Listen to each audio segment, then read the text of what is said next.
Pour de nombreux parents d'élèves, la décision prise par les autorités compétentes concernant la fermeture des écoles pré-primaires et primaires d'enseignement privé se justifie certes par le non-respect des conditions d'ouverture et de reconnaissance d'utilité publique, mais laisse fulminer une inquiétude sur le déroulement de l'année scolaire 2020-2021.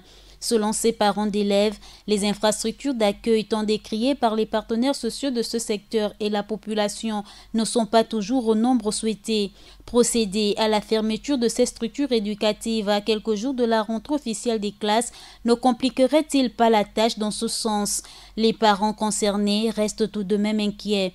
Tous ces apprenants pourront-ils être acceptés dans les établissements autorisés à ouvrir quand on sait que les capacités d'accueil sont modestes et d'autant plus que cette année, coronavirus oblige les établissements à une réduction de leur effectif? Serait-il évident pour les élèves inscrits au sein de ces écoles sommées de fermer leurs portes, de se trouver une place dans un autre établissement?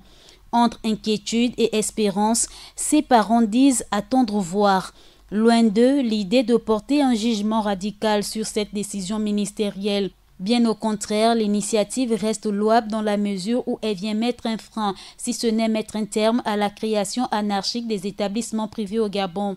Mais pense-t-il, des mesures transitoires auraient pu être trouvées pour leur progéniture qui vont devoir payer le lourd tribut de cette situation?